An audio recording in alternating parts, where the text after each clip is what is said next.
മഴതോറും മുമ്പേ സീരിയലിന്റെ ഇന്നത്തെ കഥയാണ് കേട്ടോ. മുത്തശ്ശിനെ അലീനെ കൊണ്ടുപോകാൻ വേണ്ടിയിട്ട് വൈജയന്തി വരുന്നുണ്ട്. ശിവശങ്കർ ഇന്നാണ് ദുബായിക്ക് പോകുന്നത്. അപ്പോൾ ശിവശങ്കർ അമ്മയടുത്തൊക്കെ യാത്ര പറഞ്ഞിട്ട് ദുബായിലേക്ക് പോകുന്നുണ്ട്. അങ്ങനെ വൈജയന്തി അമ്മയടുത്ത് ചോദിക്കുന്നുണ്ട്, അമ്മ എല്ലാം റെഡി ആയിട്ടിരിക്കുകയല്ലേ? ഞാൻ എപ്പോഴേ റെഡി ആയിട്ടിരിക്കുകയാണ്. അലീൻ്റെ അടുത്ത് ചോദിക്കുന്നുണ്ട്, അല്ല നീയും എയർപോർട്ടിലേക്ക് പോകുന്നുണ്ടായിരുന്നോ? ഇല്ല. അല്ല നിന്റെ ഈ ഒരുക്കവ് കണ്ടപ്പോൾ ഞാൻ വിചാരിച്ചു നീയും ഇനി എയർപോർട്ടിലേക്ക് പോവാന്ന്. അപ്പോൾ മുത്തശ്ശി ചോദിക്കുന്നുണ്ട്, അവൾ എന്തൊരുങ്ങിയെന്നാ നീ പറയുന്നത്? ഒരു ചുരിദാർ എടുത്തിട്ടു. പിന്നെ ഭംഗിയുള്ളവർ എന്തിട്ട് കഴിഞ്ഞാലും കാണാൻ നല്ലത് തന്നെയാണ്.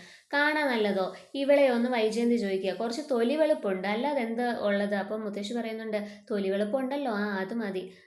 നീ എന്ത് മായാജാലം കാണിച്ചിട്ട് അമ്മേനെ മയക്കി വെച്ചിരിക്കുന്നതെന്നൊന്നും എനിക്കറിയത്തില്ല. പക്ഷെ നിന്റെ അഭ്യാസമൊന്നും എൻ്റെ വീട്ടിൽ നടക്കത്തില്ല. ഞാൻ പറയുന്നത് കേട്ടനുസരിച്ച് മര്യാദയ്ക്ക് നിന്നാൽ നിനക്ക് കൊള്ളാമെന്നൊക്കെ പറയാം. അപ്പോൾ മുത്തശ്ശി പറയുന്നുണ്ട്, അഭ്യാസം കാണിക്കാൻ എന്തോ അവൾ കരാട്ടയും ഗുസ്തിയൊക്കെ പഠിച്ചിട്ടുണ്ട്. എൻ്റെ വൈജയന്തി, നിനക്ക് എന്താ പറ്റിയത്? നിനക്ക് കമലയുടെ അസുഖം പിടിപെട്ടോ? ഇവളെ കാണുമ്പോൾ നിനക്ക് എന്താ ഇത്ര ചൊറിച്ചിലെന്ന് ചോദിക്കുകയാണ്. അമ്മേ, നമ്മളെ നിർത്തേണ്ടവരെ നിലയ്ക്ക് തന്നെ നിർത്തണം. എല്ലാം മുളയിലെ നുള്ളിക്കളഞ്ഞാലേ അത് അത്രയും നല്ലതായിരിക്കും എന്ന് പറഞ്ഞിട്ട് വൈജയന്തി പോവുകയാണ് കേട്ടോ. അങ്ങനെ മുത്തശ്ശിയും കൊണ്ട് ഇവരെല്ലാവരും കൂടിയും വൈജയന്തിയുടെ വീട്ടിലേക്ക് വരികയാണ്. അങ്ങനെ വൈജയന്തിയുടെ വീട്ടിലേക്ക് വരുമ്പം വൈജയന്തിയുടെ മക്കളെയൊക്കെ കാണുമ്പോഴത്തേക്ക് അലീനയ്ക്ക് ഒത്തിരി സന്തോഷമൊക്കെ ആവുന്നുണ്ട് കേട്ടോ. അനിയത്തിമാരും അനിയന്മാരും ഒക്കെ ആണല്ലോ. അങ്ങനെ വീട്ടിലേക്ക് വരുന്നുണ്ട്. അങ്ങനെ മുത്തശ്ശി ചോദിക്കുന്നുണ്ട്, നമ്മുടെ അലീന എവിടെയാണ് കിടക്കുന്നത്? അത് ഇവൾ ആ കുഞ്ഞുമോളുടെ കൂടെ ആ വർക്ക് ഏരിയയുടെ സൈഡിലുള്ള റൂമിൽ അങ്ങനെ പോയി കിടക്കട്ടെ എന്ന് പറയും. അപ്പോൾ മുത്തശ്ശി പറയുന്നുണ്ട്, അതൊന്നും പറ്റില്ല, എന്നെ നോക്കാനല്ലേ ഇവള് വന്നത്. അപ്പോൾ അവൾ എൻ്റെ കൂടെ തന്നെ നിൽക്കണം, ഈ റൂമിൽ കിടക്കട്ടെ എന്ന് പറയാണ്. ഈ റൂമിൽ കിടത്താനോ അവളെ? ഇത്രയും നല്ല റൂമിൽ ഇവളെ കിടത്താനോ? അതൊന്നും പറ്റത്തില്ല അമ്മേ, അവൾ അവിടെ കിടക്കട്ടെ. നീ ഒന്നും പറയണ്ട, ആ സൈഡിലോട്ട് ഒരു കട്ടിലിട്ട് കൊടുത്താൽ മതി, അവൾ അവിടെ കിടന്നോളും. കട്ടിലൊന്നും ഇട്ട് കൊടുക്കാൻ പറ്റത്തില്ല.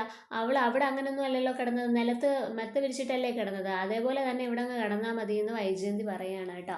അങ്ങനെ നമ്മളുടെ അലീന പറയുന്നുണ്ട്, സാരമില്ല, ഉറക്കം വരുമ്പോൾ എവിടെയെങ്കിലും ഒന്ന് തലചായ്ച്ചാൽ പോരെ, ഞാൻ എവിടെയെങ്കിലും കിടന്നോളാം എന്നിങ്ങനെ പറയുന്നുണ്ട്.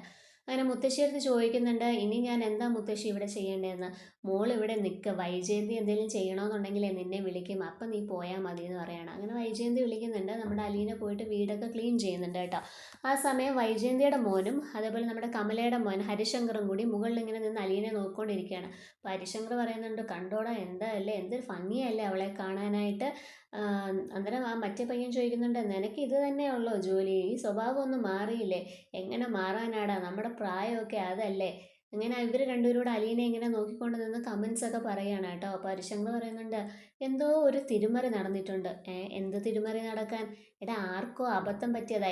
എടാ, ഏതോ നല്ല വീട്ടിൽ ജനിച്ച കൊച്ചാണ്, അവർ കൊണ്ടുപോയി ഓർഫനേജിൽ കളഞ്ഞിട്ട് പോകുന്നു. വളർന്നപ്പോൾ ആ തന്തയുടെയും തള്ളയുടെയും ഒക്കെ വിത്ത് ഗുണം കിട്ടിയ അത് തന്നെ കാര്യം എന്നൊക്കെ ഇങ്ങനെ പറഞ്ഞിട്ട് നിൽക്കുകയാണ് കേട്ടോ. അലീനെ എങ്ങനെയെങ്കിലും വശത്താക്കാനാണ് ഹരിശങ്കർ നോക്കിക്കൊണ്ടിരിക്കുന്നത്. പിന്നെ അലീനയാണെന്നുണ്ടെങ്കിൽ വന്നിട്ട് വൈജയന്തിയുടെ മോളോടെ ഇളയ കുട്ടിയോടൊക്കെ ഇങ്ങനെ സംസാരിച്ചുകൊണ്ടൊക്കെ നിൽക്കുന്നത്. ആ കുട്ടി നല്ല രീതിയിൽ തന്നെയാണ് കേട്ടോ അലീനെ അടുത്ത് പെരുമാറുകയൊക്കെ ചെയ്യുന്നത്.